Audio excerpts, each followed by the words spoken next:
Hello, welcome to the Green Bay Botanical Garden. My name is Michael, the education intern, with our bi-monthly Facebook Live. And recently in our Facebook Lives, we've been talking a lot about and in the cold. But today we're shifting gears and we're moving someplace a little warmer, which I'm extremely grateful for, to talk about interior indoors plants. And we're going to be going over the basics of things that people of all levels of plant knowledge can learn a little bit from, in the basics of what kind of things you should think about when taking care of indoor plants. I got into indoor plants a couple years back, and it's definitely been a learning experience for me with some missteps and some successes, but I realized that they were good for my life because I didn't have the level of commitment to take care of a pet at this stage in my life, but I still wanted something to add some life to my living space. So I think interior plants are great for that. And when I talk to other people about indoors plants, a lot of times I hear, I'm terrible with plants, everything I get dies, or I've got a thumb that just wilts everything. And I think in a lot of cases, the people who don't think they can take care of indoor plants or think they die a lot need a little more knowledge about how to take care of them and a little more practice in doing it. And almost everybody's going to make some missteps, but that's not a good reason to get discouraged. I think we can all grow indoor plants if we just learn a bit more. So today I'm going to be talking about some of the basic things you need to know and some of the things you need to think about when taking care of indoor plants. Get a lot more advanced than what I'm going to talk about, but I want to cover the broad areas. So to start out with, there are two big groups of things that I'd say you should think about when thinking about indoor plants. The first one is doing research. It really goes a long way to research whatever plant that you're going to get. If you're going to get any kind of pet, like a dog breed or a reptile, I would hope very much that you'd go online or to a pet store or anywhere where they have good care information and find out about what that animal would need for food, what would need for exercise, what kind of health problems it might face. The same goes for plants.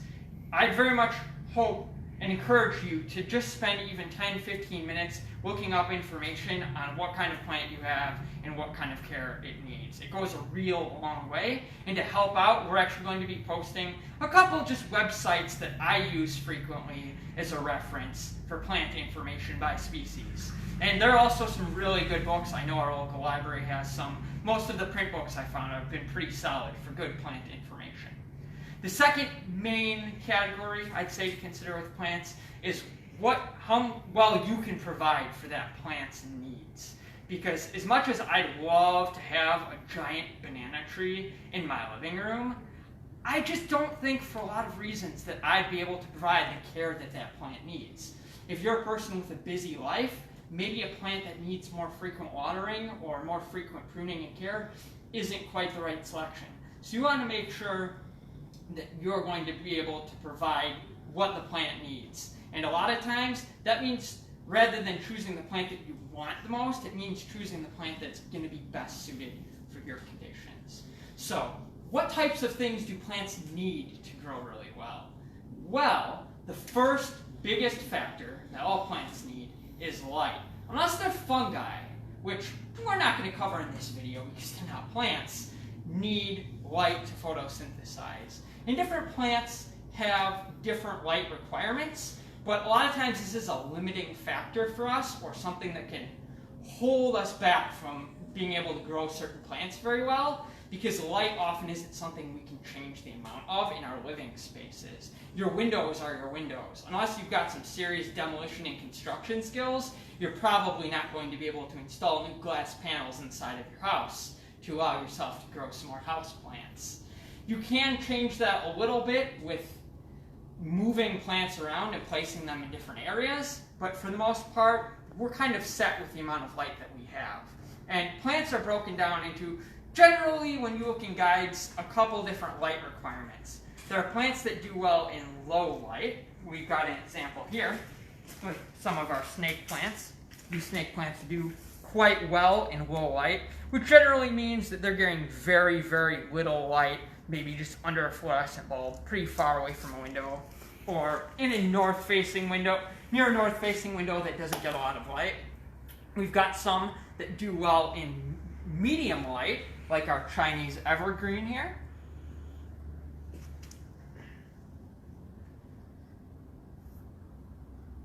And one of my absolute favorites over here, the Monstera deliciosa.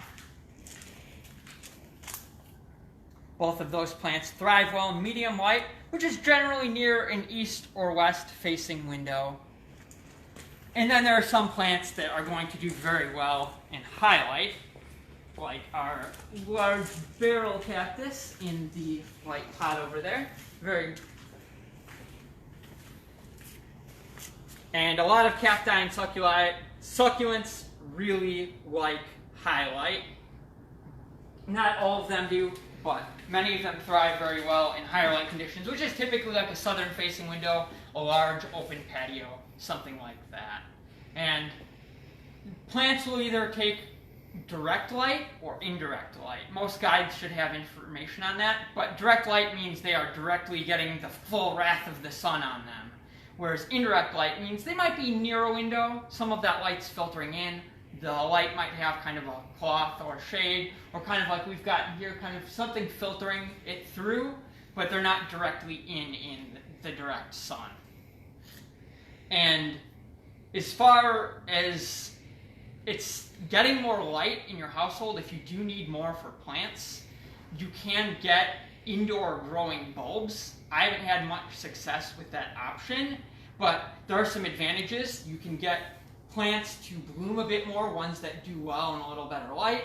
You can extend the growing season, and you can get plants that you normally wouldn't be able to keep. But the downside is that they can be costly. You're going to need to be able to set it up, and you need to have some automation with the timers to have a natural day-night cycle on those. I do want to say that's more of an advanced topic if you want to look into it, but you would need more than just a standard bulb. Plants will need special growing lights to get the full spectrum of light that they need.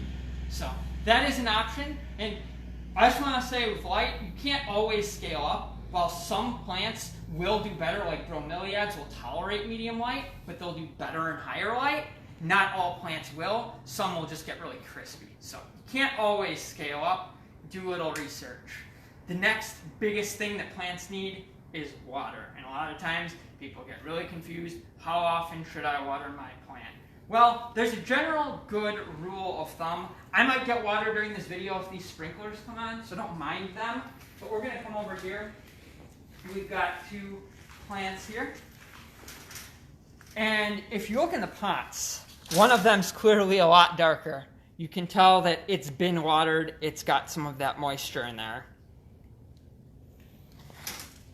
And a really good general rule of thumb to follow for plants is that you should check the soil roughly once a week by sticking your finger in the top inch or two and feeling if it feels dry, moist, or wet.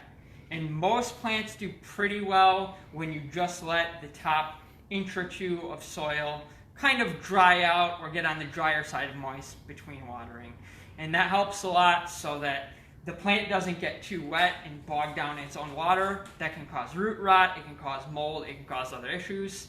Some plants do like it more regularly moist. Every plant has different care requirements, but in general, that's a good rule of thumb to follow for water. Watering your plants is just to check the soil like that. The next thing that really limits houseplants and what we can have is temperature. It's not too big of a factor for most of us because most of us live in the same temperature range that houseplants do well in, which is typically about 68 to 80 degrees. Some plants can tolerate a little more or less than that, but that's generally where plants grow really well. The big thing that you're going to want to pay attention to, there go the sprinklers, is making sure that your plants aren't in areas where they're going to get shocked. So areas near doors, hallways where gusts are going to be coming through, or drafty spots in your home. This beautiful bougainvillea, which I hope I'm pronouncing correctly because I can never get that name right, looks beautiful. you could put it near the door like we've got the door of our greenhouse. But if you do, and people are going in and out of that door, during the winter, it's going to get blasted with Arctic air. Your plant's probably not going to appreciate that. It's probably not going to keep its blooms for very long, getting regular gusts of cold air. So, it's important to put your house plants away from areas that are going to be exposed to the outside. If you're putting them directly in windows for plants that need bright, direct light, it is a good idea to make sure that those windows aren't going to be drafty. That way, during a really windy day, your plant isn't going to get big temperature fluctuations. Humidity is another factor that I've heard can make a difference for plants. If you think about most of the indoor plants we have, like cacti and succulents, are mostly desert, arid climate plants, whereas a lot of the other ones are tropical species or domestic versions of them. Essentially, they are used to either pretty dry or pretty humid conditions. Most plants fall in the more humid conditions. So having a humidifier might be able to help if some plants really do a lot better in moist conditions, whereas others can tolerate a range. I've heard mixed things about using spray bottles to just spray the leaves, but I found it actually helps pretty well with plants like my pothos to help them perk up a little bit.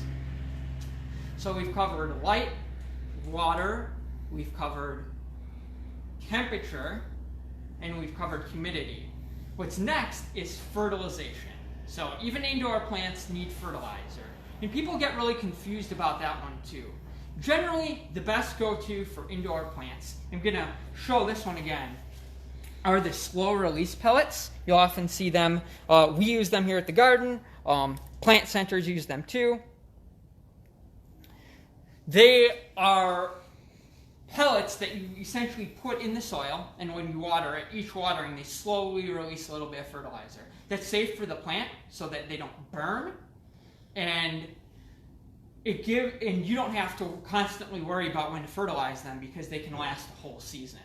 You can go with other options. There are plenty of other options out there. There's spikes that you can put in houseplants. There's grain fertilizers for indoors and outdoors. There's ones you can spray in the leaves. There's all kinds of fertilizers. Essentially, which ones are the best, which ones are the worst, it really varies. If you are using it as directed, it should work pretty well. Most types of fertilizers, as long as you're following the instruction on the package. Just make sure you get a complete fertilizer that has all three of the major nutrients that plants need. So you'll see three numbers on the package, like 6, 7, 5. 10, 10, 10 is the most balanced one. Just make sure that they have all three of the ones that plants need. Ideally, unless the plant has specific care requirements, in a balanced fertilizer. So, besides fertilizing, your plants are sometimes going to need to be repotted. Maybe every year, every couple of years. We're not going to get too deep into repotting, but a couple of things to think about when you do. If you want your plant to grow, you're going to want to choose a slightly bigger pot than the one that you were previously using to give it more space for the root system to spread out. Choosing a recycled pot is a really good idea, helping to create less waste. Just make sure that if you're reusing a plastic container or old pot, that you sanitize it and clean it up very well before reusing it. And make sure, absolutely sure, that your pot has good drainage on the bottom. One of the worst things you can do for a plant is let water pool at the bottom of the pot. If that happens, the roots can rot, there can be mold, it will get waterlogged quickly, and that will very likely kill your plant. So make sure that your pot has holes in the bottom. I've actually seen really cool ideas where people will put down a layer of gravel or like clay beads at the bottom, cover it with a cloth to prevent the dirt from getting in, and then when some of the water goes down, it will actually filter down into that and avoid getting the soil wet. So that helps out a lot.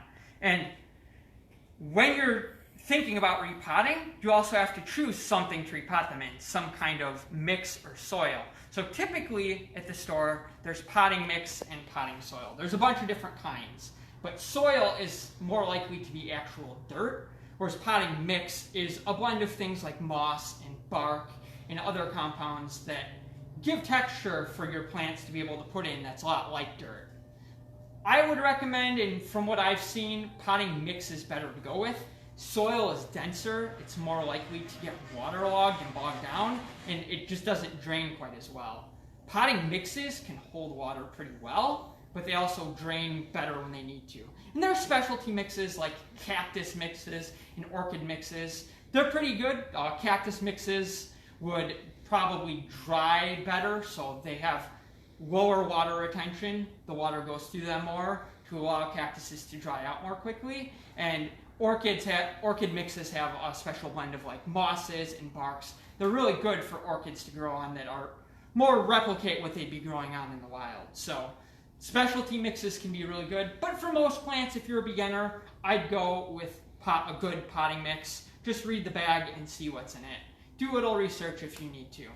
And one point that I forgot to talk about that I want to make sure to get to is during the winter months. You want to make sure with fertilizing and watering to kind of slow that back a little bit. If your plants aren't going to be actively growing during the colder months, they're going to be getting less light, make sure to scale back the water and even possibly hold off on the fertilization altogether too, so that they're not promoting growth during the winter months.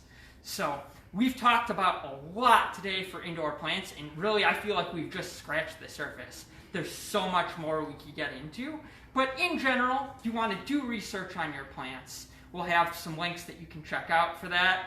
Make sure you know what your plant needs to be cared for. That's not just some random plant you're putting somewhere in your house and hoping it does okay. Know what it needs, know what you can provide for it. Put it in a spot where it's getting adequate light and work around the situation that you've got with your light. So pick a plant based on what you can provide for it. Watering, some plants might need more, some might need less. Check the tag on it to see if it likes it more moist or more dry, but generally letting your plant dry out in between waterings is a good idea. You also want to soak them very thoroughly all at once rather than providing little bits of water. It's better for the plant to give it a full rainfall and then let it dry than little trickles of water. Temperature and humidity aren't going to be too big of factors for us unless you live in kind of extreme indoor conditions, but in general, keep plants away from drafty areas. If you've got really tropical plants, having a humidifier might help a little bit, or even just a spray bottle. And in terms of fertilizing and repotting plants, slow release is the best, but most things will work well if you just follow the directions. And repotting, you're going to want to choose something a little bigger, make sure that it's clean, and potting mix is generally the best. Hopefully everyone has learned something today. My message to you all out there is that if you don't think you can take care of indoor plants, you can. There are many plants that are really beginner friendly that you absolutely can keep alive. You just need to have a little patience, you need to do a little research, and you need to practice. Everybody makes missteps, keep at it, and you can do house plants. Thank you very much for joining us today at the Green Bay Botanical Gardens Greenhouse. I hope to see you all in 2 weeks from now.